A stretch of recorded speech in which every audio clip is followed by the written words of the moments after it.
നമസ്കാരം. UK special ന്യൂസിലേക്ക് സ്വാഗതം.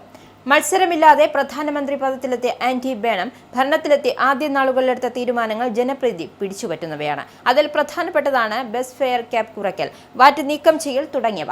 എന്നാൽ ബേണം ബൗൺസ് എന്ന് വിളിക്കുന്ന ഈ ജനപ്രീതി വരുന്ന ശരത്കാലത്തോടെ ഇല്ലാതെയാകുമോ എന്ന ഭയവും അദ്ദേഹത്തിനുണ്ട് എന്ന് വ്യക്തം.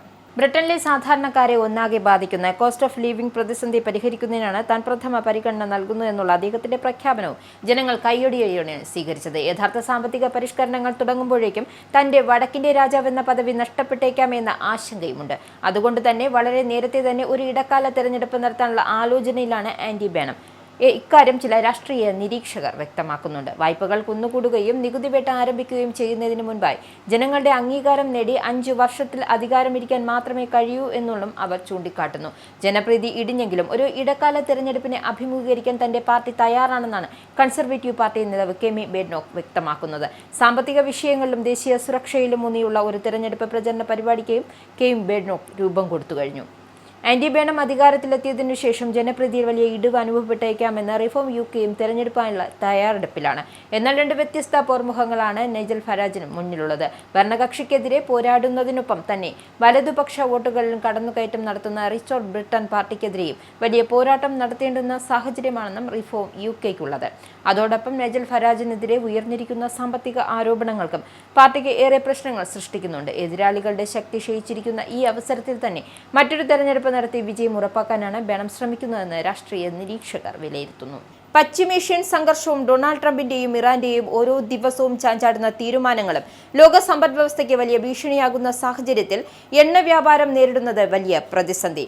എണ്ണവില ഇനിയും ഉയർന്നാൽ ഈ വർഷം പലിശ നിരക്കുകൾ ബാങ്ക് ഓഫ് ഇംഗ്ലണ്ടിന് വർദ്ധിപ്പിക്കേണ്ട അവസ്ഥ ഉണ്ടാകുമെന്ന് മുന്നറിയിപ്പ്.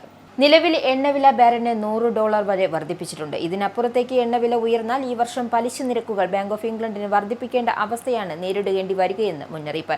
വ്യാഴാഴ്ച കേന്ദ്ര ബാങ്കിന്റെ മോണിറ്ററി പോളിസി കമ്മിറ്റി യോഗം ചേരാനിരിക്കവെയാണ് ഈ മുന്നറിയിപ്പ്. ഈ ആഴ്ച തൽക്കാലത്തേക്ക് പലിശ നിരക്ക് കൂട്ടില്ലെന്ന് തന്നെയാണ് പ്രതീക്ഷ. എന്നാൽ മിഡിൽ ഈസ്റ്റ് സംഘർഷം തുടരുന്ന സാഹചര്യമുണ്ടായാൽ അടുത്ത യോഗങ്ങളിൽ അംഗങ്ങൾക്ക് മറിച്ച് തീരുമാനിക്കേണ്ടി വരും. ട്രംപിന്റെ ഇറാൻ യുദ്ധം തുടങ്ങിയ ശേഷം UK സമ്പദ് വ്യവസ്ഥ പിടിച്ചു നിൽക്കുന്നുണ്ട്.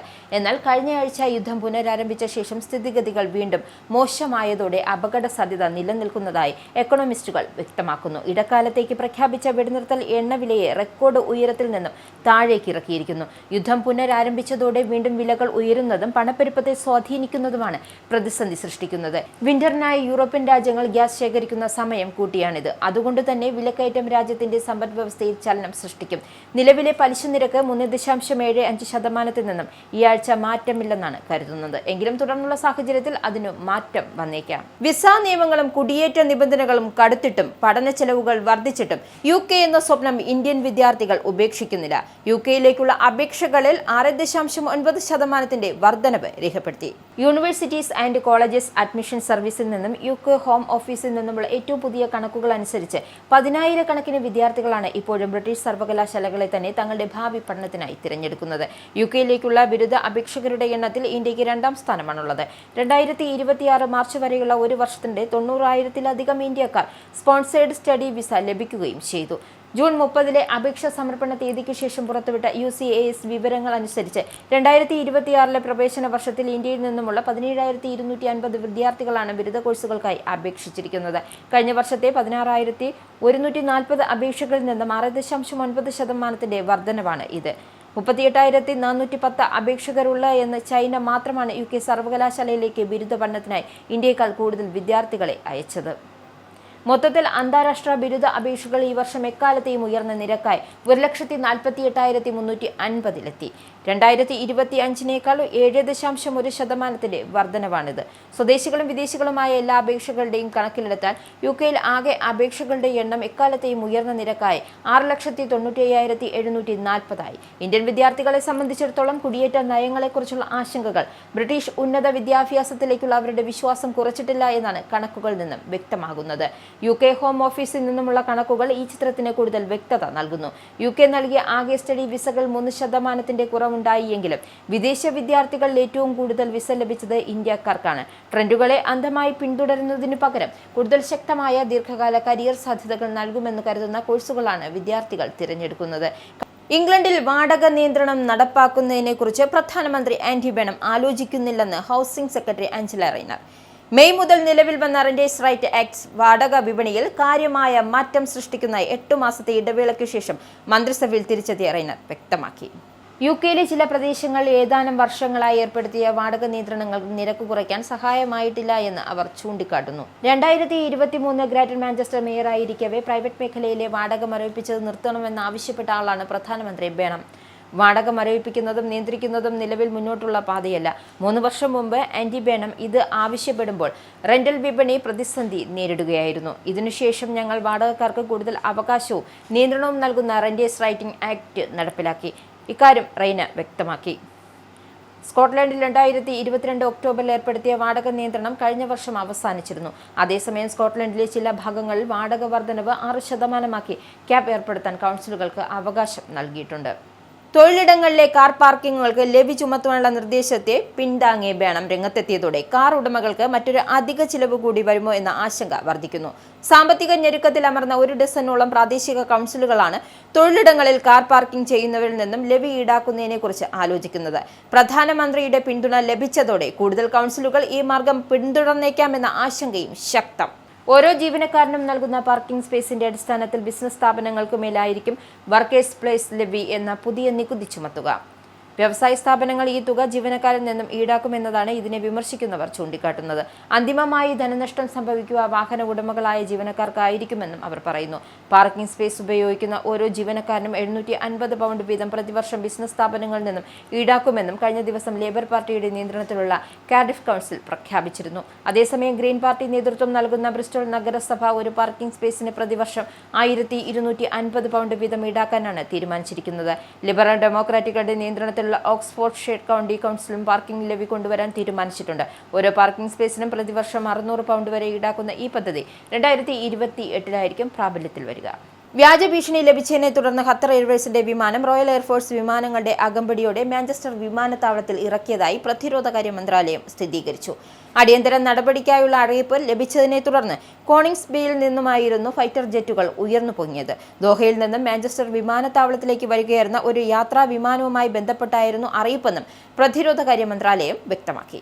സിവിൽ ഏവിയേഷൻ അധികൃതർക്ക് ആശങ്ക സൃഷ്ടിക്കുകയായിരുന്നു ആ വിമാനമെന്നും അതിനെ സുരക്ഷിതമായി നിലത്തിറക്കിയെന്നും മന്ത്രാലയ വക്താവ് കൂട്ടിച്ചേർത്തു.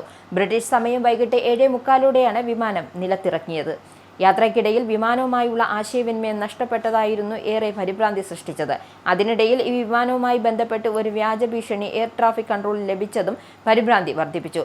മാഞ്ചസ്റ്റർ വിമാനത്താവളത്തിലേക്ക് വരികയായിരുന്ന ഒരു വിമാനത്തിനു നേരെ ഒരു 14-കാരൻ വ്യാജ ഭീഷണി ഉയർത്തിയ സംഭവവുമായി ബന്ധപ്പെട്ട് പോലീസ് അന്വേഷണം ആരംഭിച്ചു. വെള്ളിയാഴ്ച ബ്രിട്ടീഷ് സമയം വൈകിട്ട് 6 മണിയോടെയായിരുന്നു UK എയർ ട്രാഫിക് കൺട്രോൾ സർവീസായ നാറ്റ്സ്ലിലേക്ക് ഭീഷണി എത്തിയത്. തുടർന്നായിരുന്നു എയർഫോഴ്സ് വിമാനങ്ങളുടെ അകമ്പടിയോടെ വിമാനം സുരക്ഷിതമായി നിലത്തിറക്കിയത്. വ്യാജ ഭീഷണിയുമായി ബന്ധപ്പെട്ട അന്വേഷണം ബോൾട്ടണിലെ ഒരു കൗമാരക്കാരനിലാണ് എത്തിനിന്നത്.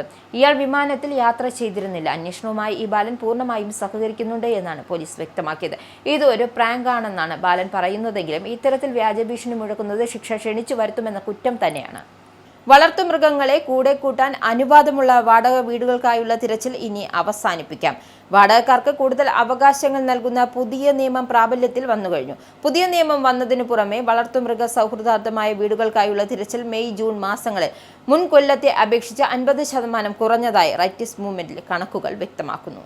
മെയ് മാസത്തിൽ പ്രാബല്യത്തിൽ വന്ന റെന്റേഴ്സ് റൈറ്റ് ആക്ട് അനുസരിച്ച് വീട്ടുടമസ്ഥർക്ക് സാധുവായ കാരണങ്ങളില്ലാതെ വളർത്തുമൃഗങ്ങളെ വീടുകളിൽ സൂക്ഷിക്കുന്നതിൽ നിന്ന് വാടകക്കാരെ വിലക്കാൻ കഴിയില്ല. ഇക്കാര്യമാണ് വളർത്തുമൃഗങ്ങളുടെ കൂടെ കൂട്ടാനുള്ള അനുമതി ഉറപ്പെന്നാണ് പല വാടകക്കാരും തെറ്റിദ്ധരിച്ചിരിക്കുന്നതെന്നും ഏജന്റുമാർ പറയുന്നു. അതുപോലെ ചില വീട്ടുടമകൾ പറയുന്നത് ചില വീടുകൾ ഒന്നിലധികം മൃഗങ്ങളെ ഉൾക്കൊള്ളാൻ കെൽപ്പില്ലാത്തതാണ് എന്നാണ്. വളർത്തുമൃഗങ്ങളെ കൂടെ താമസിപ്പിക്കാനുള്ള ആവശ്യം വീട്ടുടമസ്ഥർ ന്യായമായും പരിഗണിക്കണമെന്നും ഗൗരവമായ കാരണങ്ങളില്ലാതെ അത് നിരാകരിക്കരുതുമെന്നാണ് നിയമം വ്യക്തമാക്കുന്നത്. അതായത് മതിയായ കാരണങ്ങൾ ഉണ്ടെങ്കിൽ വീടുകളിൽ വളർത്തുമൃഗങ്ങളെ താമസിപ്പിക്കുന്നതിൽ നിന്നും വാടകക്കാരെ വിലക്കാൻ വീട്ടുടമയ്ക്കാവും എന്ന് ചുരുക്കം. മറ്റു വാടകക്കാർക്ക് വളർത്തുമൃഗങ്ങളുമായി ബന്ധപ്പെട്ട അലർജി പോലുള്ള അസ്വസ്ഥതകൾ ഉണ്ടെങ്കിലോ അതല്ലെങ്കിൽ വലിയ മൃഗങ്ങളെ താമസിപ്പിക്കാൻ കഴിയാത്തത്ര ചെറിയ വീടാണെങ്കിലോ ഒന്നിലധികം വളർത്തുമൃഗങ്ങളെ താമസിപ്പിക്കാനുള്ള സൗകര്യമില്ലെങ്കിലോ നിയമം അനുവദിക്കാത്ത മൃഗങ്ങളെയാണ് വളർത്തുന്നതെങ്കിലോ ഒക്കെ വളർത്തുമൃഗങ്ങളെ വീട്ടിൽ താമസിപ്പിക്കുന്നതിൽ നിന്നും വിലക്കാൻ വീട്ടുടമയ്ക്ക് അനുവാദമുണ്ട്. അതുപോലെ വീട്ടുടമസ്ഥൻ ഒരു ലീസ് ഹോൾഡർ ആണെങ്കിൽ ഫ്രീ ഹോൾഡ് മൃഗങ്ങളെ വീട്ടിൽ വളർത്താൻ അനുവദിക്കുന്നില്ല എങ്കിലും വീട്ടുടമയ്ക്ക് വിലക്കാം. Malayali association of the UK Ponnonam 2026 September 12 നടക്കും. ഓണാഘോഷത്തിന്റെ ഭാഗമായി ലോകമെമ്പാടുമുള്ള മലയാളി സമൂഹത്തിന് ശ്രദ്ധേയമായ സംഭാവനകൾ നൽകുന്ന വിശിഷ്ട വ്യക്തികളെയും സംഘടനകളെയും ആദരിക്കാനും വേദിയൊരുങ്ങുകയാണ്. ബാർക്കിംഗിലെ ഈസ്റ്റ്ബറി സ്കൂളിൽ നടന്ന പൊന്നോണം 2026 ഭാഗമായി സംഘടിപ്പിക്കുന്ന പുരസ്കാരങ്ങൾ നേതൃത്വം, ബിസിനസ്, സന്നദ്ധ സേവനം, സാംസ്കാരികം, വിദ്യാഭ്യാസം, സാമൂഹ്യ സേവനം തുടങ്ങിയ വിവിധ മേഖലകളിലെ നേട്ടങ്ങളാണ് ആദരിക്കപ്പെടുന്നത്. കഴിഞ്ഞ വർഷത്തെ അവാർഡ് ജേതാക്കളായവരെ വിക്രം ദൊരൈസ്വാമി, ഈസ്റ്റ് ഹാമിൽ നിന്നുമുള്ള UK പാർലമെന്റ് അംഗവും സോഷ്യൽ സെക്യൂരിറ്റി ആൻഡ് ഡിസബിലിറ്റി സഹമന്ത്രിയുമായ സർ സ്റ്റീഫൻ ടീംസ്, ലോക്സഭാംഗം രാജ്മോഹൻ ഉണ്ണിത്താൻ, UK പാർലമെന്റ് അംഗം ഉമാ കുമാരൻ തുടങ്ങിയ പ്രമുഖ വ്യക്തികളുടെ സാന്നിധ്യത്തിലാണ് ആദരിച്ചത്. 2026 അവാർഡുകളും സമാനമായ നിലയിലുള്ള പ്രമുഖ വ്യക്തിത്വങ്ങൾ തന്നെയായിരിക്കും സമ്മാനിക്കുക. അർഹരായ വ്യക്തികളെയും സംഘടനകളെയും നാമനിർദ്ദേശം ചെയ്യുന്നതിനുള്ള നടപടികൾ ഔദ്യോഗികമായി ആരംഭിച്ചിട്ടുണ്ട്. അന്തിമ പട്ടികയിൽ ഇടം നേടുന്നവരായിരിക്കും ഓണാഘോഷ ചടങ്ങിൽ ആദരിക്കുക. ലണ്ടൻ ശ്രീ ഗുരുവായൂരപ്പ സേവാ സംഘവും രാമായണ മാസാചരണം സംഘടിപ്പിച്ചു. 2026 ജൂലൈ 25 ശനിയാഴ്ച വൈകുന്നേരം 6 മണി മുതൽ തോണ്ടൻ ഹീത്തിലുള്ള വെസ്റ്റ് തോണ്ടൻ കമ്മ്യൂണിറ്റി സെന്ററിൽ വെച്ചാണ് ചടങ്ങുകൾ നടത്തപ്പെട്ടത്. ലണ്ടൻ ശ്രീ ഗുരുവായൂരപ്പ സേവാ സംഘം രാമായണ മാസാചരണം സംഘടിപ്പിച്ചു. 2026 ജൂലൈ 25 ശനിയാഴ്ച വൈകുന്നേരം 6 മണി മുതൽ തോണ്ടൻ ഹീത്തിലുള്ള വെസ്റ്റ് തോണ്ടൻ കമ്മ്യൂണിറ്റി സെന്ററിൽ വെച്ചാണ് ചടങ്ങുകൾ നടത്തപ്പെട്ടത്. അന്നേ ദിവസം വൈകിട്ട് 6 മണി മുതൽ രാമായണ പാരായണത്തോടെ ചടങ്ങുകൾ ആരംഭിച്ചു. രാമായണ പാരായണം ചെയ്തത് ടി പങ്കജാക്ഷൻ, തുടർന്ന് നാമസങ്കീർത്തനവും ശേഷം ദീപാരാധനയും തുടർന്ന് അന്നദാനവും നടത്തപ്പെട്ടു. ലണ്ടന്റെ വിവിധ ഭാഗങ്ങളിൽ നിന്നുമുള്ള ഒട്ടനവധി ഭക്തർ ഈ പുണ്യചടങ്ങിൽ പങ്കെടുത്തു. രാമായണ മാസാചരണത്തിൽ പങ്കെടുത്ത എല്ലാവർക്കും ലണ്ടൻ ഗുരുവായൂരപ്പ സേവാ സമിതി നന്ദി അറിയിച്ചു. ഈ ബുള്ളറ്റിൻ ഇവിടെ സമാപിക്കുന്നു. നന്ദി, നമസ്കാരം.